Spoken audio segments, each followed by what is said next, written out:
고린도후서 13장 1절로 13절 말씀 함께 살펴보겠습니다. 오늘 본문은 편지의 마무리 부분으로서 바울의 세 번째 방문 계획에 대해 말씀합니다. 1절로 4절입니다.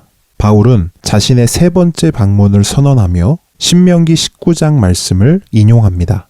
이 말씀은 모든 법적 소송 사건은 두세 증인의 말을 근거로 하여 결정하라는 말씀인데, 바울이 이 말씀을 인용한 이유는 세 번째 방문을 통해 자신에 대한 거짓 소문과 과도한 비난을 말끔히 씻어내겠다는 그의 의지를 보여주기 위함입니다. 또한 바울은 무시무시한 말을 이어갑니다.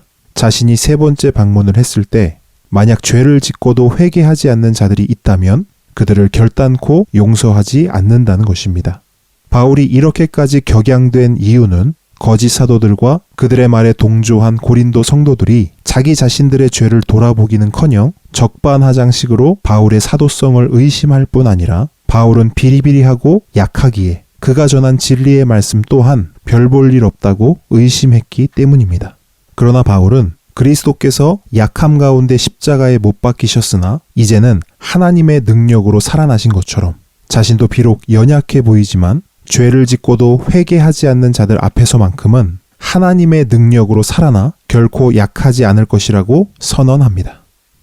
5절로 6절입니다. 바울은 이제 자신을 향한 의심과 검증을 멈추고 그 의심과 검증의 방향을, 그 손가락을 자기 자신에게 돌리라고 권면합니다. 자신이 진짜 믿음 안에 있는지, 예수 그리스도께서 자신 안에 계신지를 시험하고 스스로 검증하라는 것입니다. 또한 바울은 자신과 자신의 동역자들은 그러한 시험과 검증에 이미 통과했음을 밝히며 거짓 사도들을 떠나 자신들에게 돌아올 것을 권면합니다. 7절로 9절입니다. 바울은 고린도 성도들을 위해 기도합니다. 그 기도의 주된 내용은 고린도 성도들이 어떤 악도 행하지 않는 것이고, 또한 그들이 거짓 사도들을 떠나 바울 자신이 전한 진리 안에서 온전하게 되는 것입니다.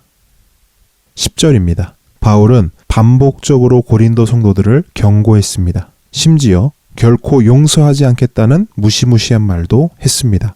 그러나 바울이 이렇게까지 말한 이유는 성도들과 마주하여 만났을 때 자신의 경고와 엄한 모습들이 실제로는 나타나지 않도록 하기 위함이었습니다. 그래서 편지로 먼저 그들의 잘못을 강하게 지적하고 일깨운 것입니다. 11절로 13절입니다. 바울은 마지막 권면과 문안 인사를 통해 편지를 마무리합니다. 바울은 성도들에게 기뻐하라고 말합니다. 또한 온전하게 되기를 힘쓰고 서로 위로하고 격려하며 같은 생각, 같은 마음을 품고 평안하라고 말합니다. 이렇게 해야 하는 이유는 무엇입니까? 그리하면 사랑과 평강의 하나님께서 함께 하신다는 것을 공동체 안에서 늘 경험할 수 있기 때문입니다. 마지막으로 바울은 삼위 하나님을 통한 축복의 말씀을 선언합니다.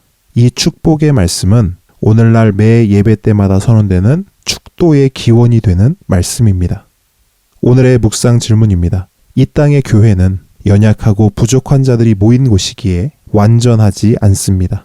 온전하지도 않습니다. 그래서 때로는 문제도 생기고 말썽도 일어납니다. 하지만 바울은 이러한 약함과 부족함 속에서 하나님의 강함이, 하나님의 능력이 역사한다고 말합니다. 그렇다면 이러한 강함과 능력은 공동체 안에서 어떤 모양, 어떤 모습으로 나타날까요? 오늘 본문 11절로 13절 말씀을 참고하시기 바랍니다. 오늘도 말씀 묵상을 통해 주님과 깊은 교제와 사귐이 있기를 축복합니다.